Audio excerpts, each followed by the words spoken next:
Bueno, muchas gracias por la invitación. Para mí es un gusto venir a Colombia, especialmente a contribuir con eventos como este. Yo les voy a dar una revisión, aspectos muy generales de cáncer de seno. Entonces vamos a tocar muchos temas y los aspectos más controversiales en este momento en cáncer de seno en los Estados Unidos. Estos son algunos de los temas que vamos a cubrir. ¿Cuál es el problema? Tamizaje, prevención, diagnóstico, algunos de los temas de cirugía, radiación, la terapia sistémica, enfermedad avanzada, perfil genómico, calidad de vida, los componentes de un programa de cáncer de seno. Hemos ya visto mucho de la epidemiología, de los números. Estos son números de Estados Unidos, lo que se cree que pasó en el 2008. Hubo más o menos 215.000 casos diagnosticados de cáncer de seno en el país, 40.000 muertes se ven cada año. Cuando hay 200.000 casos de mujeres, se diagnostican casi 2.000 casos en hombres con cáncer de seno y 470 hombres mueren por cáncer de seno cada año. Hay más de 2 millones de mujeres que son sobrevivientes de cáncer de seno en el país en este momento. La probabilidad de desarrollar cáncer, ya se ha hablado mucho de esto. El riesgo de desarrollar cáncer en general en los Estados Unidos es 1 en 3, cualquier tipo de cáncer, que es supremamente alto. Pero, como ya lo vimos antes, el riesgo de cáncer de seno es 1 en 7 o 1 en 8, dicen otros números. En cuanto a casos en Estados Unidos, el más común es el cáncer de seno, que es el 26% de los cánceres de mujeres, y el segundo es el cáncer de pulmón, que es supremamente distinto a lo que se ve aquí en Colombia, que más que todo es cuello uterino y estómago, pero en Estados Unidos sigue siendo seno. Y en cuanto a mortalidad, más mujeres en Estados Unidos mueren de cáncer de pulmón que de cáncer de seno, pero cáncer de seno sigue siendo el número 2. Lo importante y que lo alegra a uno es que la mortalidad por cáncer de seno continúa disminuyendo en los países desarrollados y espero que sea lo mismo en Colombia. Empezó a disminuir continuamente desde 1990 con nuevas terapias biológicas, más prevención, más tamizaje. La incidencia disminuyó en un 6% entre el 2002 y el 2003, se estabilizó más en el 2004. Hay reportes de que cuando se paró de dar la terapia hormonal, de reemplazo hormonal en muchas mujeres, también hubo una disminución significativa de cáncer de seno.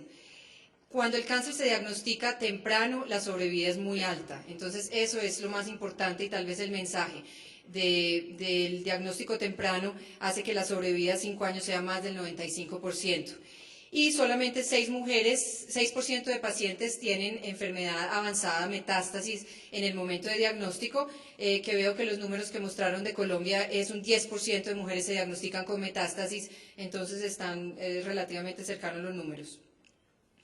Voy a hablar un poquito de los factores de riesgo, aunque ya el doctor Erazo los cubrió el tema en una presentación excelente, pero vamos a ver qué es lo que hace que esa mujer empiece con un tejido normal a pasar un carcinoma in situ, a un carcinoma invasivo y después a metástasis, qué es lo que hace todos los procesos que me llevan hasta cáncer.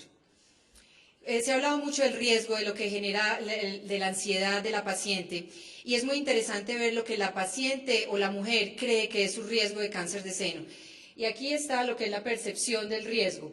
40%, las mujeres creen que en el 40% de los casos va a ser cáncer de seno, cuando en realidad el riesgo actual de cáncer de seno es solamente un 4%. Entonces nos preocupamos más de lo que realmente el riesgo es, pero de todas maneras es importante preocuparnos hasta cierto punto para que haya más detección temprana y más tamizaje.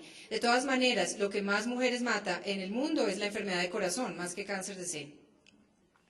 Entonces hay muchos factores de riesgo y esto es un resumen: edad y sexo, raza, las enfermedades benignas del seno, diagnóstico previo de cáncer de seno, estilo de vida y dieta, se ha hablado ya mucho de eso, los factores hormonales, la historia familiar, los factores genéticos, radiación, mujeres que tuvieron linfoma y recibieron radiación al pecho, historia de radiación previa, factores del medio ambiente. Y vamos a discutir algunos de ellos porque unos son más importantes que otros. Entonces, ¿qué se define como alto riesgo? Hay pacientes que son de muy alto riesgo, hay pacientes que tienen alto riesgo y otras que tienen un riesgo promedio. Las pacientes que tienen muy alto riesgo son las mujeres que tienen mutaciones genéticas, como ya se ha discutido del BRCA1, BRCA2 o otros genes, un diagnóstico previo de carcinoma lobular in situ o de carcinoma ductal in situ. Esas son las mujeres que más riesgo tienen de desarrollar cáncer de seno.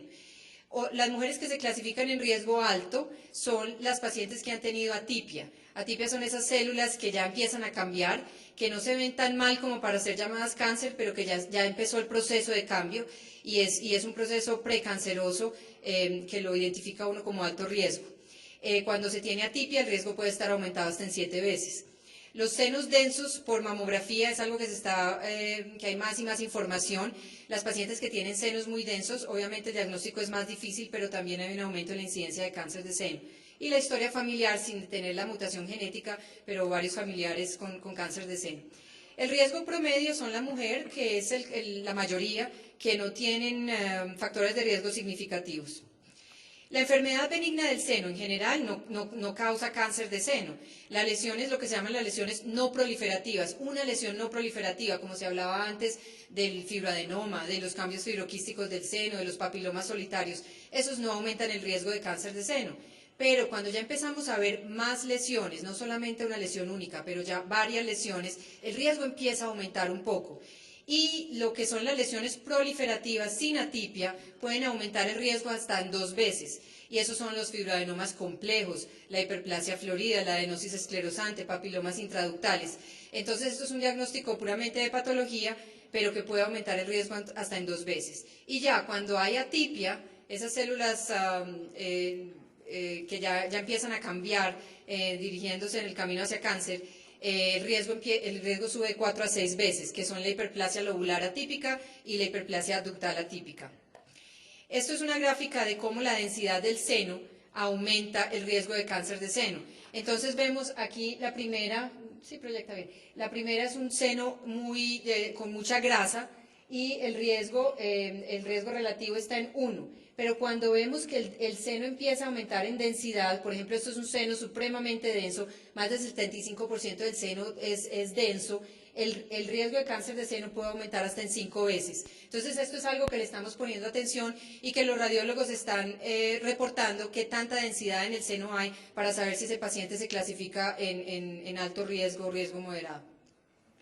Hay muchos modelos para predecir el riesgo de cáncer de seno. El doctor Erazo habló del modelo del Gale y de otros modelos. Entonces, cuando una paciente llega a mi institución con hacerse una mamografía, el primer paso que se hace es hacer un modelo de Gale, como les explicó el doctor Erazo. Se hace el modelo de Gale y con ese paso muy preliminar se dice que si el riesgo está aumentado o no. Una vez esa paciente se identifica como que el riesgo puede que esté aumentado de acuerdo al Gale, se pasa a un programa de alto riesgo, y el programa de alto riesgo la va a ver una consejería genética y una consejera de alto riesgo, donde van a mirar otros modelos, no solamente el Gale, pero usamos mucho el Titer-Cuzick, que le dice a uno el riesgo de cáncer de seno en 5 años, en 10 años o de por vida. Y esas pacientes ya se evalúan de una manera distinta. Se hace más tamizaje, se hacen estudios distintos. Y es importante, hay otros pacientes que se les dice, no, su riesgo no es alto, vaya tranquilo y continúe haciendo el mismo screening que se estaba haciendo antes. Hay factores de riesgo en hombre, que veo que había interés en las preguntas del público en cuanto al cáncer de seno en hombres. Uno de los factores de riesgo es el síndrome de Klinefelter. Klinefelter es el XXY, es un cromosoma X más. Hay otras patologías testiculares y hepáticas que pueden aumentar el riesgo de cáncer de seno en los hombres, la historia familiar de cáncer de seno y las mutaciones del BRCA, especialmente del BRCA2, son los factores principales que aumentan el riesgo en los hombres. Los genes más conocidos son el BRCA1 y el BRCA2, que es el que da el cáncer aumenta el riesgo de cáncer de seno y de ovario, pero hay otros cánceres que también son importantes de reconocer, como está el cáncer de páncreas y el melanoma, el cáncer gástrico. Entonces hay familias que vienen simplemente con cáncer de páncreas en toda la familia y que se les detectan mutaciones del BRCA2 en general. Hay otros genes como son el P53, el PTEN, el P53 da el lifromeni, que da los sarcomas, el cáncer de seno, las leucemias, el cáncer de colon, o está el epiten que da el Cowden's disease, la enfermedad de Cowden's que da amartomas y cáncer de